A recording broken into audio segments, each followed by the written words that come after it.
Hey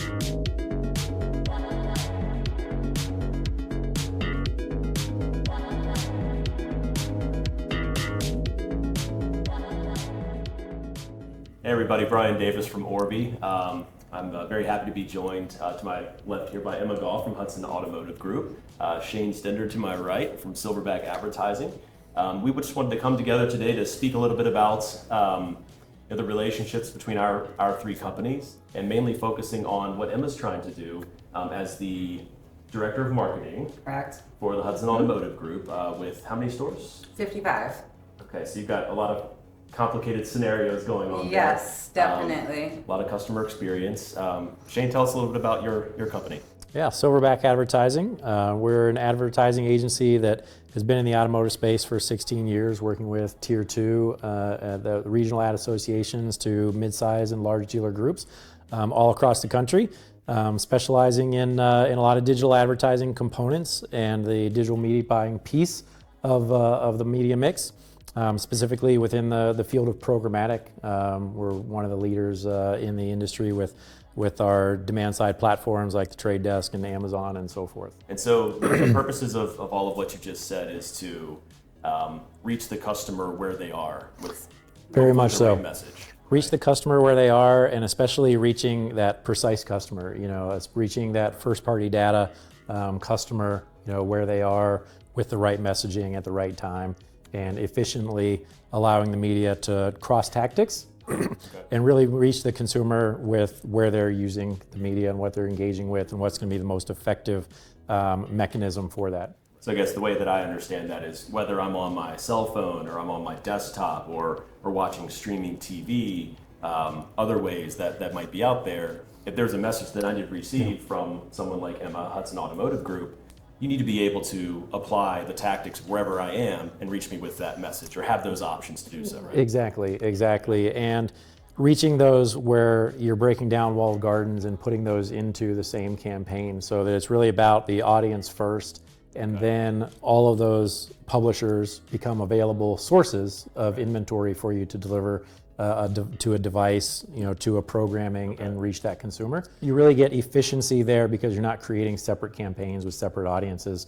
and you're letting things become a true omni-channel campaign. Well, let's take a step back for a second. Emma, that's a lot of complexity to manage, right? And so having such a large base of dealership locations across the group, and I know there's multiple regions. Yep. Tell us a little bit about some of the challenges that you have with trying to get the right message to the right customer. So I think one of the biggest challenges that we come across is that our dealerships have full autonomy to use whoever they want as an agency side.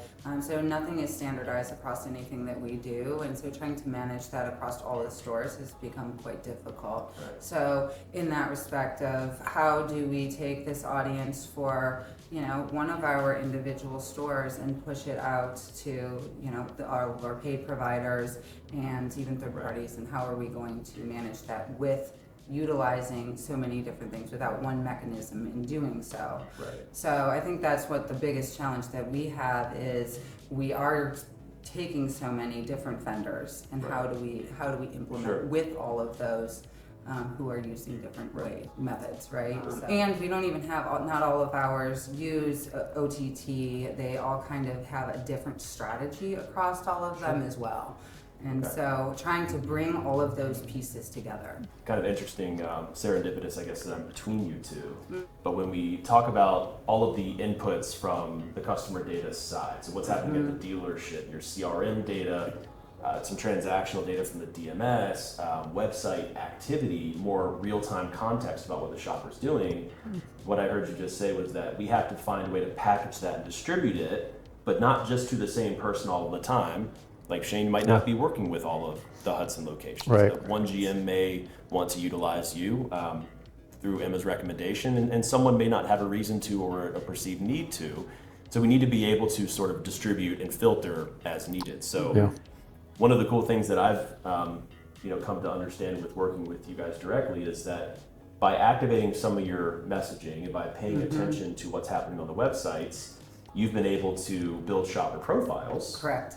For many of the customers that have come to your website. And really that's an effort to know where they are and pay attention to how we can maybe best help them. Correct. Right. So you've talked to me about segmentation before. What are some of like the sort of broad customer segments that you've been looking to better understand? So I think some of the customer segments that we're really looking for is more based on the needs of the dealership. Like, are they looking to push a specific vehicle? Are they looking for more used or acquisition? And so that's kind of how we're looking right now to segment.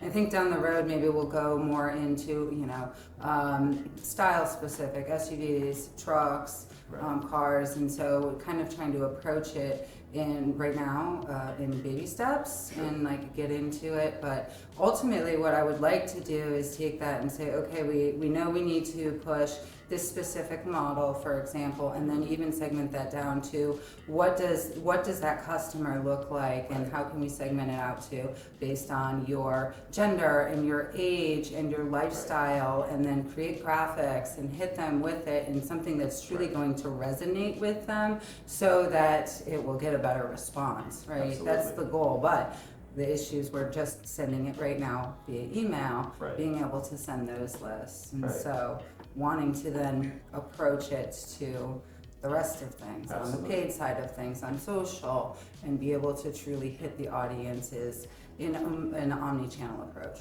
Yeah, I think it's really exciting to have those other options out there, like with SilverBack and what you're doing with, you said outside of the walled garden, so maybe reaching out beyond Google and going into Amazon or the Trade Desk, which could be any website, right? Where those ads might be. As we package up these segments, these audiences of shoppers who have done certain things, looked at certain vehicles, they've come back to websites, they've viewed from different channels. How would you recommend, or how would Emma take that data and produce an action, an outcome within your technology or solutions? Well, that's where some of the Orbee technology also comes into play, because on one hand you're helping Emma and the Hudson Group create those personas and those profiles and execute them in things like email, and then we're able to grab that same information from Orbee and pass it into our demand side platform like the Trade Desk, and then create campaigns out of that. And those campaigns can then be omni-channel and provide even more attribution back, because now, as we were just saying, you're not reaching a customer on one touch point, you're reaching them across the whole open internet of possible touch points, and you're able to look back and attribute what were the best places where we reached them, what made the most impact, on the ultimate goal of getting them to reach out and talk to the store and stuff like that. How are we going to measure that, right? So Orbee can help bring the data from Hudson Automotive Group in through our system, send it out to your systems, right? So as a middleware connector, if you will, between them and you. Let's talk about the analytics side and how with the dealership, how would Emma understand what kind of successes we're getting, and maybe a little bit about how Orbee can help that. One of the ways that Orbee can help that is with kind of the path to conversion, information that comes from Orbee, which is very dynamic and allows a look into what has taken place with that persona, outside of them being on the internet. Then from the platform side of things, we've got lots of information, everything at the log level that comes with everything that they've been exposed to. All the way up to when they've, even in non-click formats, the ability to track them back to the websites and see what they've done when they've come back to these places, and ultimately where that has led them down the purchase journey, hopefully to things like a form fill or ultimately even matching back to sales information. So a lot of great detail there. All at that granular log level information, which is very similar to, what Orbee looks at, from the persona side of things and the website, scraping side of things. What's, I think, important about this as well is when you have these new opportunities, it's being repeatable.